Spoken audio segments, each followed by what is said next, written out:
Time now for SportsCage Pat Chat, powered by Southie Mainline Motors. The name you trust. Mainline Motors is now only 30 minutes from Regina. Amazing deals and award-winning service is now at your doorstep. SouthieMainline.ca. All right, Dante Decaria, voice of the Regina Pats, joining us now. Man, you just had a little mini road trip in Alberta, hey? How was that? Yes, I did. We got back to Regina at about 8 o'clock in the morning, so it was something else. So, and you took time out of your day where you could have been napping to come here. Today? I was at work all day today. I was working all day today. Showing off. Yeah, no big deal. I thought you were going to talk about yesterday, because yesterday I went straight to baseball pitching lessons from the bus. Oh. Wow. Okay, so Dante Decaria, the man who doesn't sleep, duly noted. Sleep's overrated, by the way. I just need it to function. No big deal. But yes, I'm Tegan Whitco with Dave Thomas and Dante Decaria here. Of course, I should probably mention that. Let's talk about that comeback win for the Pats on Saturday. Yeah, that was crazy, wasn't it? I mean, down 4-2 going into the third period against one of the top teams in the WHL, if not the best team, a team that's built to win a WHL championship. I think that's why we left so late, because everybody was just so excited. They didn't want to get on the bus and get home, but the vibes were high. Music was playing on the bus. I think we enjoyed that win for a couple hours, and then everybody got to sleep. But, Caden Brown, first WHL hat trick to complete the comeback win. Just what a moment for him going into his 20-year-old season. And then, Julie May staying hot with a 2-goal performance. But I know those are the two guys that got on the score sheet. But to be honest with you, Dave and Tegan, I think it was a full team effort. It's not easy to go into that rink, playing the second game of back-to-back after a long bus ride from Red Deer to Edmonton. We got into Edmonton about 1:30 in the morning. Once you unload all the gear and stuff like that, you're at the hotel at 2, and then morning skate, at 10 the next day. So it's not easy, but the team was ready to go. They wanted to come back to Regina with a victory, and the team's now rattled off 3 wins in the last 4 games. So the team's on an upward trend right now. But like you said, right, who needs sleep? They're fine. They're teenagers. They can handle it. How do you see this team's identity coming together? You get to see every single game. You get to see the camaraderie between them, develop those relationships. What is this Pats team in 2025-26? Well, I asked Brad Haroff actually the same question that was on our pregame show on Saturday, and he said that we have that no-quit mentality. And they understand that they're not in Edmonton. They're not an Everett-style team where they have, several drafted NHL players. I think Edmonton went into that game with 5 NHL drafted players and 7 players ranked by Central Scouting, which is incredible. So that's 12 players that are, essentially either going to be drafted to the NHL or already drafted to the NHL. So that's a team led by a former NHL player in Jason Smith that's built to win a league championship. Then you look at Everett. They haven't lost a game in regulation this year, right? They're really good. So this Pats team understands what their identity is and that they're going to have to outwork a lot of the teams. And they know that they're going to have to get scoring by committee. And they're going to have to get performances by committee. And that doesn't just mean putting the puck in the back of the net, but that means doing the little things right. Jace Eglin, for example, blocked a huge shot in the third period. I think Regina was down a goal, if not tied. He blocked the shot, and he could barely stand on his 2 feet. He stayed on the ice and was able to actually get the puck in the slot. He cleared the puck out on the PK, went to the bench, and then I was asking Brad about this after the game, and Brad said that he called out the next 2 players to go back on the ice to finish the penalty kill, and he said, "I'm good, send me back out there, coach." And Brad's like, "You just wobbled off the ice." And he's like, "No, I'm good." And he went back out there and killed the rest of the penalty. There's some tough players on this team that a lot of the fans, they don't see those little things like that. Jace Eglin's a prime example, but I think the no-quit mentality and just the culture of this team obviously comes from Dale and Brad, but it has to be from the players as well. And I think Ephraim McNutt embodies that. And he's really, him and Colton Bridgman and Caden Brown and Zach Moore, who's currently injured right now, have really, pushed that to the younger players. And it hasn't been easy. This team has dealt with a lot of injuries as of late. They're playing with 2 affiliate players in the lineup with Schultz and Pugh currently at U17s. They've already left. So they've been kind of shorthanded, and they're making the best of what they have with their lineup right now. The lineup changed a little bit in the last week with some deals that were made. Of course, Kelton Pine goes off to Vancouver. An older defenseman comes in Kowalik. Tell me about what that move means for the team. Obviously, it's tough when you're shifting players that have been here for a while. Yeah, and I know a lot of fans have been asking this. So the Kowalik trade has now been retracted. He's not reporting to Regina. So I think he's called his career quits. So he's not playing hockey anymore. And so the 7th round pick was returned from Seattle to Regina. But in the other two trades, Kelton Pine dealt to Vancouver for a 6th-round pick, and Braden Smith dealt to the would have been dealt to the Lethbridge Hurricanes for a 5th and an 8th-round pick. I think what those trades do is give younger players an opportunity to get more ice time. For example, it's not fair to Taylor Tabashnik, who had a great year with the Pac Canadians last year, to be a third goalie and essentially sit in the stands and only practice.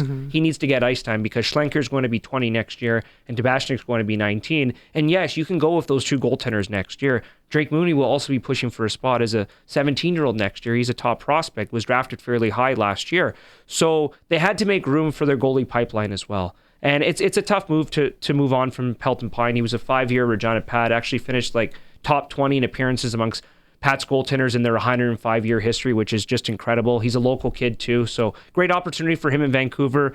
Obviously hate to see Braden Smith go, just a great kid, and the boys loved him and stuff like that, but now a great opportunity for Aiden Wagner, who is a huge part of the Pats' future. He's 16, and he hasn't looked at a place in the last couple of games, and a big thanks to the Saskatoon Blazers for allowing us to use him over the last couple of games. And yeah, I mean, it's all about building for the future, and I think this is where the team is treading right now. Jason wants to know from the text line. Sorry, I'm going to throw this. Jason wants to know, and Dante, this is for you. Carter Kowalik, does that mean if he changes his mind and decides he wants to play, can he come back? I guess because, so from what I understand, his rights were returned to Seattle, but they already have 3 20-year-olds, so they had to throw him on waivers. He cleared waivers, so he's a free agent. So, for example, if he picked up the phone and called Dale, from what I understand, and said, hey, I want to play for the Pats, we wouldn't have to give up any assets. Gotcha. From what I understand. There you go, Jason. Yeah. So you said it yourself. This is quite a young team. They are building and building and building every game, every year. Who are some of those players that maybe aren't getting the attention that you think they deserve as someone who is doing the play-by-play, calling these games night in, night out? We hear a lot of Maddox Schultz and Liam Pugh, of course. Right now they're gone, U17.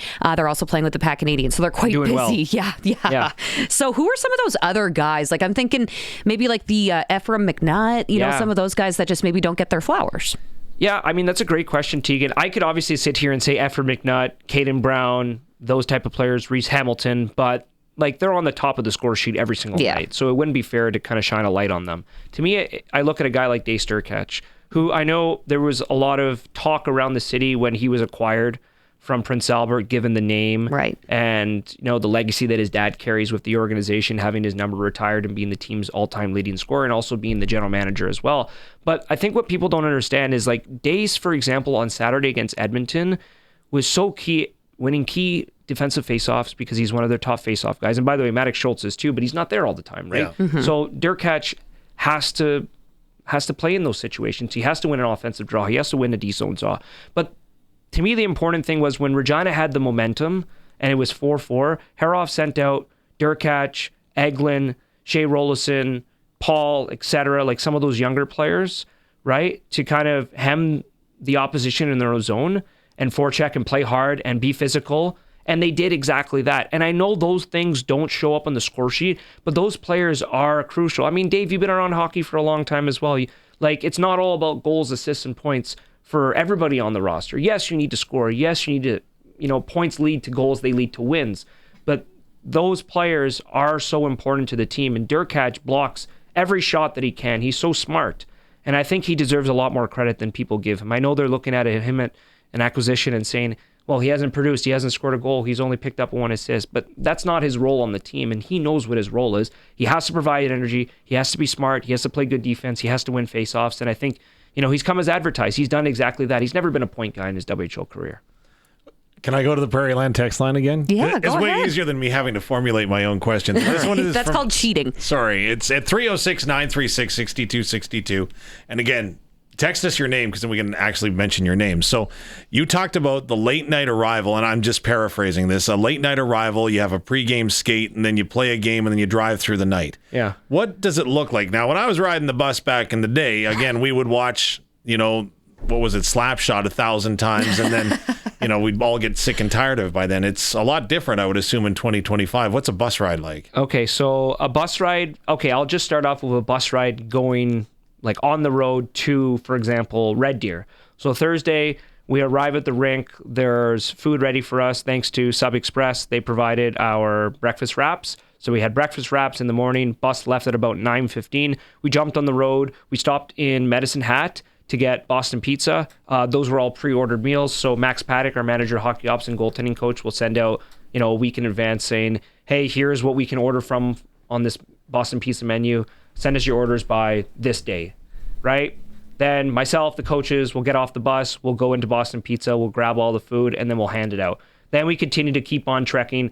We get to Red Deer, say around 6:30, maybe 7 o'clock at night. I don't remember exactly when we got there, but it was dark out, right? Actually, sorry, I forgot one part. First, we go to the rink, drop off everything. Equipment manager will generally stay to help kind of set up the room and stuff like that with Cole, our Gord Cochran, and Cole Stevens, our athletic therapist and equipment manager. Then we go to the hotel and we eat. The next day, everybody wakes up, breakfast first thing in the morning, go to morning skate, which is generally away team is like 11 a.m. Morning skate, bus back to the hotel, pregame meal at 2, bus to the rink at 4:30, play the game, jump on the bus, drive through the night, get to Edmonton, get there at about 1:30 in the morning, drop off all the gear, set it all up, come back the next day, morning skate for those that, not everybody's going to morning skate on a back-to-back. It's usually the guys that didn't have a ton of ice time. Yeah. If you played 25 minutes, there's no chance you're going to participate. You're resting. Exactly. You're resting, right? Maybe doing some stretching and activation, stuff like that. Guys that are injured will come for treatment. You know that with the riders, right? And then you play the game and we jump on the bus. We usually eat at the rink or pick up. We picked up Boston Pizza on the way home, jumped on the bus, got to Regina, unloaded. Our equipment manager probably would have stayed and done the laundry, and then we're in our bed at 8 a.m. Wow. So what music are you blaring on the road? Because I know that every team seems to have their win songs, right? Yeah, that was actually the first time in my career, actually, with the Pats, that the players were playing music. And rightfully so, given the comeback win. I would say so. Right? Yeah. That was Efren McNutt who decided to pull out a speaker and play some music. It wasn't like blasting or anything like that, but that's leadership. Yes. Yeah. It was good. Guys were laughing, having a good time. It's nice to see people excited, but I'm trying to remember what music we played. I don't actually remember. I was kind of in my own world working on my computer doing the recap.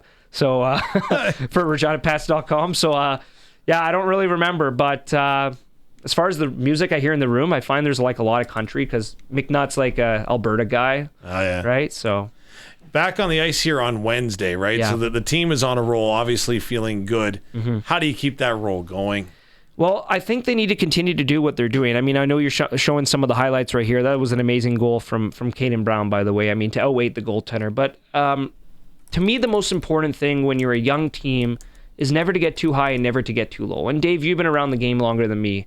Thanks for saying I'm old. But he did it so nicely. You have to manage your emotions throughout the season. You can't say, okay, we've rattled 3 wins in our last 4 games, we can take our foot off the gas, because the team is still a handful of games under 500. So they have a little bit of catch up to do right now. So in order to get to where they want to be, you got 2 games against Brandon this week, who, yes, they've won their last 2 games. They beat Lethbridge 7-0 and Moose Jaw 8-4, but they're still essentially in the same position the Pats are in the standings. In fact, they each have 9 points. It's early, right? So you can't take any opponents lightly. You have to continue to do what you're doing, and that's have the same mentality of the no quit, underdog, work hard, etc. Right? But the game's coming up. Moose Jaw's played well this season, right? But you got to play Moose Jaw on Friday. Tegan's old team, by the way, and then you got Brandon. For 2 games this week. I'll proudly admit that, Dante. Friday, Saturday is going to be tough. You play Moose Jaw on Friday, and then you got to jump on the bus to play at 6 p.m. in Brandon on Saturday, but they're in Central Time, right? So you lose the hour or gain the hour. Is it gain the hour? We changed times, so we'll be on the same time as them. Are you sure? Yeah, because I believe daylight saving. Oh no, it starts on begins. Sunday. Yeah, not on Saturday. Right. Saturday. So we got to leave earlier, and they play at 6. Yeah. So we're it's going to be a late night in Moose Jaw. Come back, maybe get back to the Brand Center at 11 p.m. and then get home and get on the bus for 9 or 10 the next day, maybe even earlier. Dave alluded to it. Brandon Wheat Kings in town Wednesday night, Brand Center. What do you see in that team? They're underperforming right now, to be quite honest with you. They're a really good team, though. I was doing some of my prep on them today. Yeah, they've rattled off a couple of wins as of late. The last time the Pats faced them, they beat them 6-4 2 Saturdays ago. You were there, Tegan. I know. That was a fun game. But, they got Luke Misselbacher, 45 goals last year, a Swift Current. They've got Jackson Jacobson, who's probably going to be a top draft pick in next year's NHL draft due to his late December birthday. They have so many great players on that team. They just haven't played up to expectations just yet. I mean, that should be a top 3 team in the Eastern Conference, hands down. So That can Can't make take for them lightly because yeah. they might get hot, right? I mean, hey, they scored 8 and 7 goals over the weekend. They can score. It's been not allowing as many goals against that's been kind of hurting them a little bit this year. So this could turn out to be one entertaining They got a game. goalie that they're calling the monster. He's 6'8", by the way. This Czech goalie they have. Wow. Yeah. 6'8". Yeah. Probably a lot of syllables in his last name, too. Yes. Dante, you spent a little time there telling us just, how crazy that road schedule can be. And I'm curious, as Dante Decaria is our voice of the Regina Pats here on 620 CKRM, he's our guest right now. How do you stay fresh? That's a great question. I had a little bit of a migraine. I get bad migraines. I had a bad migraine on Saturday. So my new thing we know it's not sleep, so... Oh, really? Well, you said you don't sleep. Yes. Well, I missed morning skate on Saturday, so if the hockey ops guys are listening right now, they'd be giving me the gears. Yeah. They were a little, they were on me for that, saying, "Oh, you only do half the games now, eh?" Wow. Anyways, Sage? You like Sage? You ever been to Sage? Yeah. Yeah. I've been there with my wife. I'm not this isn't a paid plug or anything. I'm not sponsored by them by anything, but I'm addicted to Sage, and they've got a couple of different creams and stuff like that I use. The headache remedy one is awesome. That helps, especially on a game day back to back when my eyes are hurting. Yeah. But they've got an energy one that you put on the back of your neck. I usually give that, and then there's a smell one that kind of wakes you up a little bit. Like smelling salts? Yeah. Sort of. So I give that a little whiff and put that on my head and on the back of my neck, and I'm up and ready to go. But honestly, once I get to the rink, I just zone in. Yeah, zone in, blackout type thing. I'm sure Dave can relate. Dave knows what it's like, but a little bit. Sometimes I wish doing less games is much easier. You're not doing back-to-backs in football. No. Hockey can be a little bit of a grind, but nothing beats a grind of baseball. That's what I tell anytime I feel tired doing a hockey schedule, I always remind myself, hey, remember when there was no days off in baseball and you're playing 140 to 162 games and you're traveling on a back-to-back? But the difference in baseball is you're there for a series. So. I'm glad that you brought up baseball, actually, because I saw that you won Grassroots Coach of the Year. Let's give it up for Dante. Congratulations, my man. Thank you. Now it's back-to-back. Well, no, this year's award was different than the one last year. I got the Baseball Canada Grassroots Coaching Award. This year I got the Sask Baseball Grassroots Coaching Award. But I just want to give thanks to my team, to all the parents that nominated me. I think my mom can probably attest to it. I sent her some of the nomination letters I got from 6 or 7 parents, families. That's cool. Reading those meant more than any award that I've ever won, just to see how much the families appreciate everything I've done. I know my mom was pretty emotional reading some of those things, just how much I gave back and helped their kids. So I appreciate it. Big shout out to my team manager, Jen. She provided me with a lot of support over the course of the season, as did all the parents and players. Definitely the most fun I've ever had in baseball. Really close with a lot of the families, and now I'm excited to start my own travel program, the Queen City Pinguinos. Not the Penguins, the Pinguinos. Okay. Yeah, that's what they're called. We're going to be training indoors all winter, and because of the Blue Jays, I think my kids are really excited to get back. They're all asking me, when are we practicing?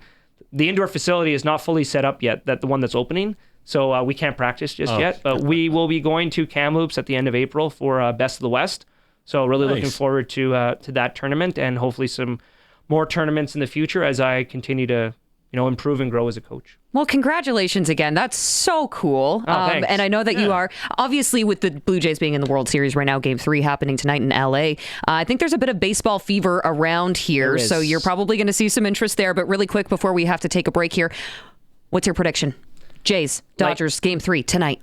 I don't do predictions, Tegan. The guys on the team are asking me the same thing. Yeah? I don't like doing predictions. I hate, people are asking me before the series, are the Jays going to win in 4, 5, 6, or 7? I'm like, no, I don't do predictions. I'm just okay, what do you think of the pitching matchup then? Scherzer, man, you got to, he's been in 4 World Series now. He's won 2. You got to trust that he's going to be able to give the Jays at least 5 innings of good baseball. Okay, see? There, we got an answer. Go. Woo, I'll take that as a win. Dante Decaria, catch him right here on 620 CKRM as the Brandon Wheat Kings come to town to face your Regina Pats. That's Wednesday evening. Thank you so much again for coming. Awesome, thank you.